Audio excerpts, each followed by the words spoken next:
দর্শক, আপনারা সকলেই জানেন 21 মে চকরিয়া উপজেলা পরিষদের নির্বাচন। এই নির্বাচনে আমরা এই মুহূর্তে পেয়ে গেছি চকরিয়ার নির্বাচনে জাফর আলম অর্থাৎ ঘোড়া মার্কার সমর্থনে এই মুহূর্তে কক্সবাজার সদর উপজেলা পরিষদের নবনির্বাচিত চেয়ারম্যান বীর মুক্তিযোদ্ধা নুরুল আফসার এখানে এসেছেন। আমরা তার সাথে কথা বলতে চাই। বীর মুক্তিযোদ্ধা নুরুল আফসার, যদি একটু বলতেন আপনি চকরিয়ায় কেন এলেন? ধন্যবাদ। আমি এসেছি আমার অত্যন্ত প্রিয় ভাজন, আমরা একসঙ্গে একই আদর্শে বলা যায় দীর্ঘদিন রাজনীতি করছি। আমার পরম প্রিয় জাফর ভাইকে শুভেচ্ছা জানাতে এবং প্রত্যাশা করতে, মানুষের সাথে কথাবার্তা বলে প্রত্যাশা করতে যাতে তিনি বিজয়ী হন। আচ্ছা, চকরিয়াবাসীর উদ্দেশ্যে কি বলবেন? ওনার মার্কা তো ঘোড়া। চকরিয়াবাসীর উদ্দেশ্যে আমার একটি আবেদন, যদিও দুজনেই আমাদের দলের মানুষ। জাফর ভাই সম্পর্কে আমার দীর্ঘদিনের খুব ভালো স্বচ্ছ ধারণা আছে। তিনি মানুষের পাঠশালায় অনেক বেশি পাঠ নিয়ে পরিপক্ক হয়েছেন, প্রতিশ্রুতিবদ্ধ হয়েছেন মানুষের কাছে।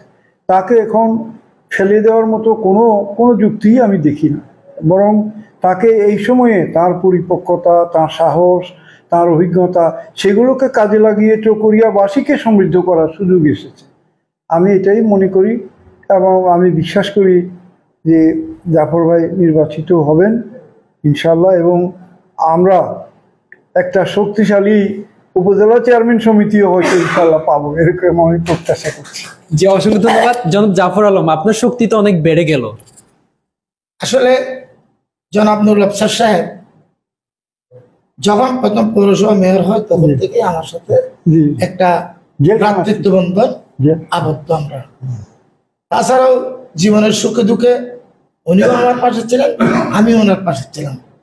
তো এখন নির্বাচন প্রতিদ্বন্দ্বিতা চলতেছে, এই অবস্থায় স্বাভাবিকভাবে বলা যায় যে একজন বিজয়ী মানুষ এসে আমার ঘোড়া মার্কার বিজয়ী আর একটা নতুন ধাক্কাই তিনি লাগিয়ে দিলেন এবং আমার সমর্থক শুভনাধ্যায়ী আমার চকরিয়াবাসীকে ইন্সপায়ার করলেন, উৎসাহিত করলেন, মনোবল বেড়ে গেল, মনোবল আরো বেড়ে গেল।